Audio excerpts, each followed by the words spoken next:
24 mega break. Elathur സീറ്റിലെ ഭിന്നതയിൽ NCP നേതൃത്വം മുഖ്യമന്ത്രിയെ കണ്ടു. സംസ്ഥാന അധ്യക്ഷൻ തോമസ് കെ തോമസാണ് മുഖ്യമന്ത്രിയെ കണ്ടത്. NCPയുടെ സ്ഥാനാർത്ഥി നിർണയത്തിൽ ഇടപെടില്ലെന്ന് മുഖ്യമന്ത്രി. എലത്തൂർ സീറ്റിലെ സ്ഥാനാർത്ഥിയെ തീരുമാനിക്കാൻ NCP നേതൃത്വം നാളെ ഡൽഹിക്ക് പോകും. വിവരങ്ങളുമായി ആർ ശ്രീത്ത് ചെയ്യുന്നു. ശ്രീത്ത്, അവിടെ ജില്ലാ കമ്മിറ്റി ചേരുന്നു, മന്ത്രിക്കെതിരെ പ്രമേയം പാസ്സാക്കുന്നു. അതിനുശേഷം മണ്ഡലം കമ്മിറ്റി ചേരുന്നു. അതിൽ കുറച്ചുപേർ മന്ത്രിക്ക് അനുകൂലമായി പറയുന്നു, കുറച്ചുപേർ എന്ന് പറയുന്നു ആ ചേർന്ന് വിമതരാണെന്ന് പറയുന്നു. അങ്ങനെ ആകെ മൊത്തം ഒരു സ്ഥാനാർത്ഥി നിർണ്ണയം എത്രമാത്രം അലമ്പാവോ ആ മട്ടിൽ പോവാണ്. അപ്പോൾ മുഖ്യമന്ത്രിയെ കണ്ടത് അതിന് പരിഹാരം ഉണ്ടാവും എന്ന് കരുതാവോ ശ്രീ? ഹാഷ്മി, ഇന്നലെ NCPയുടെ സ്ഥാനാർത്ഥികളെ തീരുമാനിക്കാനായി ഇലക്ഷൻ കമ്മിറ്റി യോഗമുണ്ടായിരുന്നു. ഈ യോഗത്തിൽ മുക്കം മുഹമ്മദിന്റെ പേരടക്കം ഉയർന്നു വന്നതിനെ തുടർന്ന് ശശീന്ദ്രനും അനുകൂലികളും ഇലക്ഷൻ കമ്മിറ്റി യോഗത്തിൽ നിന്ന് ഇറങ്ങിപ്പോയി. എന്നാൽ എലത്തൂർ സീറ്റിന്റെ കാര്യത്തിൽ വിട്ടുവീഴ്ചയില്ല എന്ന സമീപനമാണ് ദേശീയ വർക്കിംഗ് പ്രസിഡന്റ് PC ചാക്കോ അടക്കമുള്ളവർ സ്വീകരിക്കുന്നത്. കാരണം എലത്തൂരിൽ 3 ടേമായി MLA ആയ ശശീന്ദ്രന് പകരം മറ്റു പേരുകൾ പരിഗണിക്കണമെന്നാണ് അവരുടെ താല്പര്യം. അതേ തുടർന്നാണ് മുക്കം മുഹമ്മദിന്റെ അടക്കം പേരുകൾ ഉയർന്നു വന്നിരിക്കുന്നത്. എലത്തൂരിന്റെ കാര്യത്തിൽ മാത്രമാണ് NCPയുടെ കാര്യത്തിൽ ഇനി തീരുമാനം ആകാനുള്ളത്. ഈ തർക്കത്തിന്റെ കാര്യം കൂടി മുഖ്യമന്ത്രി അറിയിക്കുന്നതിന് വേണ്ടിയാണ് തോമസ് കെ തോമസ് ഇന്നലെ വൈകുന്നേരം രാത്രിയോടെ മുഖ്യമന്ത്രി പിണറായി വിജയനെ കണ്ടത്. NCPയുമായി ബന്ധപ്പെട്ട സ്ഥാനാർത്ഥി നിർണയത്തിൽ CPIM ഇടപെടില്ല എന്ന കാര്യം മുഖ്യമന്ത്രി വ്യക്തമാക്കിയിട്ടുണ്ട് എന്നാണ് NCP നേതാക്കൾ പറയുന്നത്. കാരണം NCPയുടെ ആഭ്യന്തര വിഷയങ്ങൾ ഇടപെടില്ല. എന്നാൽ അവിടുത്തെ സാമുദായിക സന്തുലനം അടക്കമുള്ള കാര്യങ്ങളിൽ CPIMന് നേരത്തെ ജില്ലാ നേതൃത്വമടക്കം ആശങ്ക ഉണ്ടായിരുന്നു. എന്നാൽ ഇപ്പോൾ അവിടെ കൊയിലാണ്ടിയിൽ കാനത്തിൽ ജമീലയ്ക്ക് പകരം വരുന്നത് K ദാസനാണ്. അപ്പോൾ കോഴിക്കോട് ജില്ലയിൽ മുസ്ലിം പ്രാതിനിധ്യം കൂടുന്നു എന്നുള്ള പ്രശ്നം അവിടെ ഇല്ലാതായിരിക്കുന്നു. അതുകൊണ്ട് തന്നെ മുക്കം മുഹമ്മദിന്റെ സ്ഥാനാർത്ഥിയുമായി മുന്നോട്ട് പോകാൻ കഴിയുമെന്ന പ്രതീക്ഷയിലാണ്. എന്തായാലും തർക്കമായതിനാൽ നാളെ ഡൽഹിയിലെത്തി സുപ്രിയ സുളയെ കണ്ട് ശരത് പവാർ സുഖമില്ലാതെ വിശ്രമത്തിലാണ്. അതുകൊണ്ട് അദ്ദേഹം സന്ദർശകരെ അനുവദിക്കുന്നില്ല. സുപ്രിയ സുളയുമായി ചർച്ച നടത്തി ഈ എലത്തൂർ സീറ്റിന്റെ കാര്യത്തിൽ ഒരു തീരുമാനത്തിലെത്താനാണ് NCPയുടെ നീക്കം. കേന്ദ്ര ഇലക്ഷൻ കമ്മിറ്റിയുടെ അധ്യക്ഷനും PC ചാക്കോയാണ്. അതുകൊണ്ട് തന്നെ അവിടെ ഒരു തീരുമാനം ഉണ്ടാകും. അത് ശശീന്ദ്രന് അനുകൂലമാകാൻ സാധ്യതയില്ല.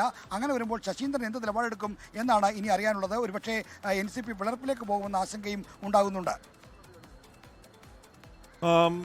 ശ്രീത്ത്, ഇതിപ്പോ ഒരു പരിഹാരം ഉണ്ടാവണമല്ലോ, ഏതൊരു സ്ഥാനാർത്ഥി ഉണ്ടാവണമല്ലോ. അപ്പോൾ ഏതെങ്കിലും തരത്തിൽ അങ്ങോട്ടും ഇങ്ങോട്ടുമുള്ള ഒരുപക്ഷെ തെരുവിലെ തല്ലിലേക്കും ഒക്കെ വന്നിട്ടില്ല എന്നുള്ളതേ ഉള്ളൂ. ഇപ്പോൾ ഇന്നലെയും അവർ ഏറ്റവും ഒടുവിൽ അവരുടെ പ്രധാനപ്പെട്ട നേതാവ് ഒന്ന് പറയുന്നത് മന്ത്രി അധികാരത്തിൽ കടിച്ചു ഇരിക്കാതെ ഇറങ്ങി പോകണം, പുതിയ ആൾക്കാർക്ക് അവസരം കൊടുക്കണം എന്നടക്കമുള്ള പരസ്യ പ്രതികരണത്തിലേക്ക് വരികയാണ്.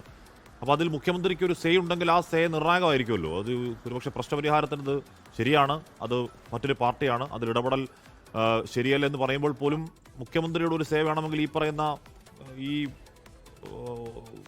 തെരുവിലെ തർക്കം പരിഹരിക്കാൻ ഇടയാക്കുന്നതാവില്ലേ ശ്രീജിത്ത്?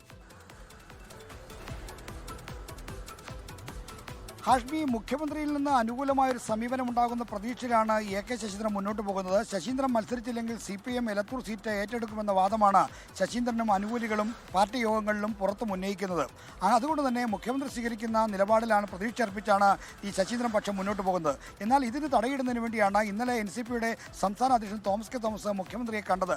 എലത്തൂർ സീറ്റുമായി ബന്ധപ്പെട്ടുണ്ടായ തർക്കത്തെപ്പറ്റി മുഖ്യമന്ത്രിയെ ധരിപ്പിച്ചപ്പോൾ മുഖ്യമന്ത്രി NCPയുടെ സ്ഥാനാർത്ഥിയെ തീരുമാനിക്കുന്ന കാര്യത്തിൽ CPM ഇടപെടില്ല എന്ന കാര്യം അറിയിച്ചിട്ടുണ്ട്. എന്നാൽ ജില്ലയിലെ വിജയസാധ്യതയും മറ്റ് സാമുദായിക പരിഗണനകളുമൊക്കെ പാലിക്കണമെന്നൊരു നിർദ്ദേശം മുഖ്യമന്ത്രി നൽകിയെന്നാണ് NCP നേതൃത്വം പറയുന്നത്. ഇപ്പോൾ 3 പേരടങ്ങുന്ന ഒരു പട്ടികയുമായി ദേശീയ നേതൃത്വത്തെ സമീപിക്കാനാണ് NCP സംസ്ഥാന ഘടകത്തിന്റെ തീരുമാനം. അതിൽ 1-ാം പേരുകാരനായി AK ശശീന്ദ്രനുണ്ട്, 2-ാം പേരുകാരനായി മുക്കം മുഹമ്മദുണ്ട്, 3-ാം പേരുകാരനായി PM സുരേഷ് ബാബു ഉണ്ട്. PM സുരേഷ് ബാബുവാണ് പാർട്ടി സീനിയോറിറ്റിയിൽ മുൻപെങ്കിലും PM സുരേഷ് ബാബുവിനെ സ്ഥാനാർത്ഥിയാക്കുന്നതിനോട് CPMന് ചില എതിർപ്പുകളൊക്കെ ഉണ്ട്. അദ്ദേഹം അവിടെ അനുയോജ്യനായ സ്ഥാനാർത്ഥിയല്ല എന്ന് CPM കരുതുന്നു എന്നാണ് NCP നേതാക്കൾ പറയുന്നത്. അതുകൊണ്ട് തന്നെ മുക്കം മുഹമ്മദ് അവിടെ സ്ഥാനാർത്ഥിയാകാനുള്ള സാധ്യതയാണ്. 7 തവണ മത്സരിച്ച AK ശശീന്ദ്രൻ 4 തവണ വിജയിച്ചിട്ടുണ്ട്. അപ്പോൾ ഇത്രയും കാലം MLAയും മന്ത്രിയുമായിരുന്ന ആൾക്ക് ഇനിയും മത്സരിക്കണമെന്ന് പറയുന്നത് പ്രത്യേകിച്ചും ആരോഗ്യ പ്രശ്നങ്ങളും മറ്റും ഉള്ളപ്പോൾ അതാണ് NCP നേതൃത്വം ചൂണ്ടിക്കാണിക്കുന്ന പ്രധാന വിഷയം. ഇറങ്ങിപ്പോയിട്ട് യുവാക്കൾക്ക് അവസരം കൊടുക്കണം എന്ന അവരുടെ പാർട്ടിയിലെ തന്നെ പ്രധാനപ്പെട്ട ഒരു യുവനേതാവ് ഇന്നലെ പറഞ്ഞു കേട്ടത്. ലോകത്തെവിടെയായാലും ഏത് സമയത്തും 24 വാർത്തകളും ഓഗ്മെന്റഡ് റിയാലിറ്റി പാക്കേജുകളും എക്സ്പ്ലെയിനറുകളും വിശദമായി കാണാൻ ഞങ്ങളുടെ YouTube ചാനൽ നിങ്ങൾക്ക് സബ്സ്ക്രൈബ് ചെയ്യാം.